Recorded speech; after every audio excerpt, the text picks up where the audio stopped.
Afro the Beast Killing Don't fall like a suicide In the Wilma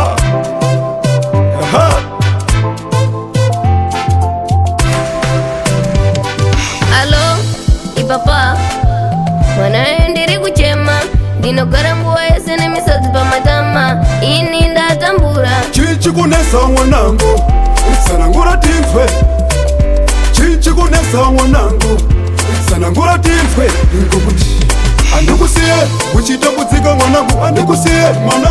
Uya kumba Andikusiye Wichitambudzika mwanangu Andikusiye mwana Uya kumba Andikusiye Wichitambudzika mwanangu Andikusiye mwana Uya kumba Andikusiye Wichitambudzika mwanangu Andikusiye mwana Uya kumba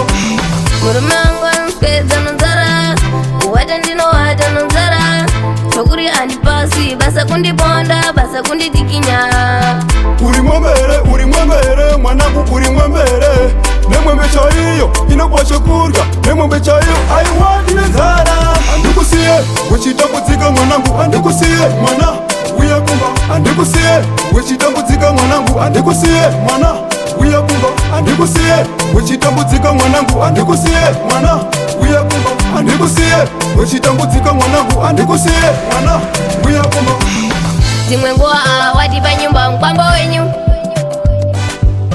Basa kundisiye basa kunditambudza Nevyana nechiwata nonzara Mai wako akashaya kudhara Nini baba wako chiripo Nekinyenda nesenda kwenda karha yake Ndina mpango Mwamunangwa kumapotiki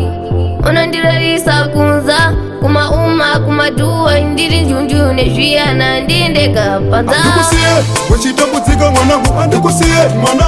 Uya kumba Andikusiye Wichitambudzika mwanangu Andikusiye mwana Uya kumba Andikusiye Wichitambudzika mwanangu Andikusiye mwana Uya kumba Andikusiye Wichitambudzika mwanangu Andikusiye mwana Uya kumba